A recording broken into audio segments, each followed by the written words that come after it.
என் அன்பு சகோதர சகோதரிகளே, ஆண்டவராகிய இயேசு கிறிஸ்துவின் நாமத்தில் என் அன்பின் வாழ்த்துக்கள். இன்றைய முத்து எனும் இந்த சிறிய தியானத்தின் மூலம் உங்களை சந்திப்பதில் மகிழ்ச்சி அடைகிறேன்.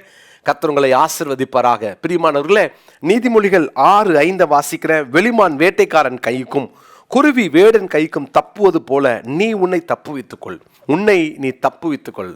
Self deliverance. எப்படி அந்த சுய விடுதலையை பெற்றுக்கொள்ள முடியும்? நம்மளால நம்ம விடுதலையை தேட முடியுமானா முடியும். பிசாசு ஆளுகை ஒரு மனிதன் மேலே அவன் பிசாசு பிடியில் அவன் சிக்கி கொண்டாதான் இன்னொருத்தருடைய அந்த உதவி தேவை. ஆனால் இந்த செல்ஃப் டெலிவரன்ஸ் உங்கள் வாழ்க்கையில் பிசாசின் தூண்டுதல், பிசாசின் போராட்டங்கள், உங்களுக்கு எதிராக நிற்கிற சில யுத்தங்கள், இதிலிருந்து உங்களால் ஜெயிக்க முடியும். அந்த செல்ஃப் டெலிவரன்ஸை தேட முடியும். அதற்கான ஆலோசனைகளை தான் ஒவ்வொரு நாளும் நம்ம தியானிக்கிறோம். நேற்றைய தினத்தில் உங்கள் ஆவியில் அனலாக இருந்தீங்கன்னா செல்ஃப் டெலிவரன்ஸை ஒவ்வொரு நாளும் பெற்றுக்கொள்ளலாம். உங்களை கட்டவே முடியாது. ஆமேன். நெருப்புப்பட்ட நூல் மாதிரி பாருங்கள், அந்த சிம்சோனை கட்ட நினைச்சாங்க, ஆனால் முடியல. காரணம், அவனுக்குள் இருந்த அனல். உங்கள் வாழ்க்கையில் அந்த அனலை ஜாஸ்தி ஆக்குறதுக்கு தான் நான் ஆலோசனைகளை கொடுத்துக்கிட்டு இருக்கிறேன். இன்றைக்கும் 1 தெசலோனிக்கேயர் 5ஆம் அதிகாரத்தின் 19வது வசனத்தை நான் வாசிக்கிறேன். 1 தெசலோனிக்கேயர் 5:19, ஆவியை அவித்து போடாதிருங்கள். பலிபீடத்தில் இருக்கிற அக்கினி அணையக்கூடாது, எரிஞ்சுக்கிட்டே இருக்கணும்னு சொல்லி நம்ம வேதத்தில் வாசித்தோம் இல்லையா? லேவியராகமம் 6ஆம் அதிகாரத்தில் வாசித்தோம். அதுபோல் உங்கள் வாழ்க்கையில் அந்த ஆவியை அவித்து போட இடம் கொடுக்காதீங்க. கர்த்தருடைய பிள்ளைகளே, எப்படி ஆவியை அவித்து போடாமல் இருக்க முடியும்? என்ன செய்கிறது, என்ன பண்ணணும் அப்படின்றத நம்ம நேற்று சொன்னேன்.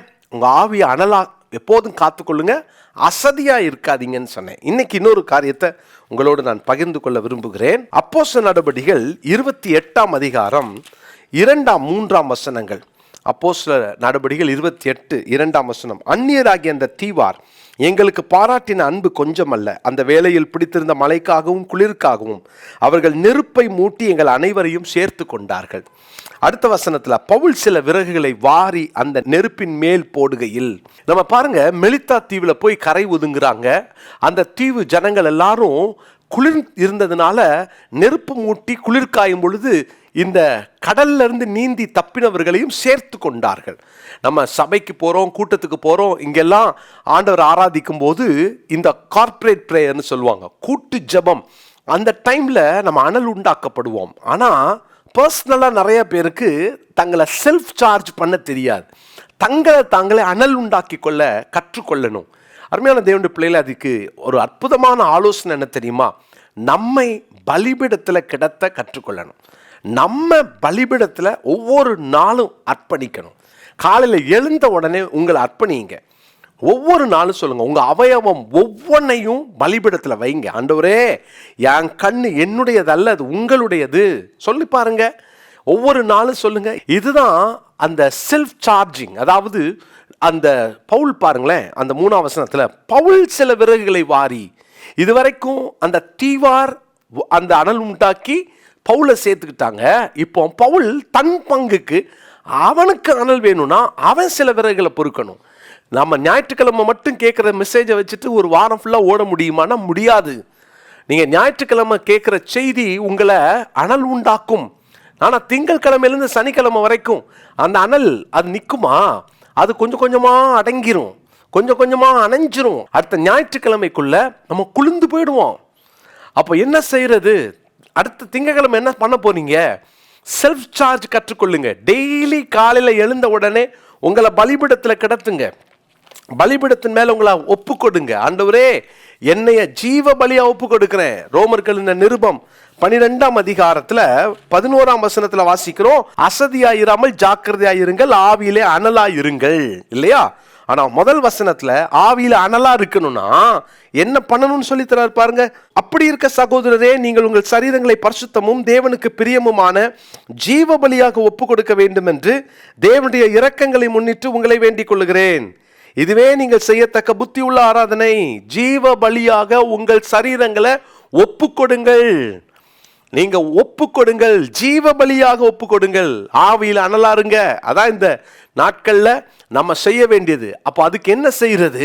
அனலா இருக்கணும்னா நம்ம ஜீவ பலியாக ஒப்பு கொடுக்கணும். அர்ப்பணியுங்கள், உங்கள் அவயவங்களை அர்ப்பணியுங்கள். நல்லா தெரிஞ்சுக்கோங்க, அடிக்கடி நான் சொல்றேன், நம்ம எப்போ இயேசு கிறிஸ்துவை சொந்த இரட்சகராக ஏற்றுக்கொண்டோமோ அன்று நான் அவருடைய ரத்தத்தினால மீட்கப்பட்டுட்டேன். அவர் என்னை கிரயத்திற்கு வாங்கிவிட்டார். ஆமேன். நம்மள ஆண்டவர் வாங்கிட்டாரு. நீங்கள் கிரயத்திற்கு கொல்லப்பட்டீர்கள் என்று அப்போஸ்தலனாகிய பவுல் கொரிந்தியருக்கு எழுதின 1 நிருபம் 6 அதிகாரத்தின் 19 வசனத்தில் வாசிக்கிறோம் இல்லையா? உங்கள் சரீரமானது நீங்கள் தேவனாலே பெற்றும் உங்களில் தங்கியும் இருக்கிற பரிசுத்த ஆவியுடைய ஆலயமாய் இருக்கிறது என்றும் நீங்கள் உங்களுடையவர்கள் அல்லவென்றும் அறியீர்களா?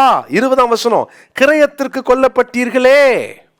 நம்மள ஆண்டவர் வாங்கிட்டார். He paid a high price. சிலுவையில இயேசு எனக்காக கொடுத்த பரிசு சாதாரணமானது அல்ல. அந்த விலைக்கரையம் சாதாரணமானது அல்ல. அவர் என்னை வாங்கிட்டாரு அப்படின்னா டெய்லி அதை கன்ஃபஸ் பண்ணுங்க. என்னை வாங்கினவருக்கு தான் நான் சொந்தம். என் கண் எனக்கு சொந்தம் அல்ல. உங்க கண்ணை நீங்க ஹேண்டில் பண்றீங்களா? நீங்க அதை கண்ட்ரோல் பண்ண பாக்குறீங்களா? ஆவியானவர் அதை கண்ட்ரோல் பண்ண விட்டு கொடுங்க. இது உங்க கண்ணுப்பா, உங்க கை, உங்க வாய், உங்க காலு, உங்க சிந்தை, உங்க இருதயம். டெய்லி சொல்லுங்க. வாயை திறந்து நீங்க ஒவ்வொரு நாளும் அறிக்கை பண்ணுங்க.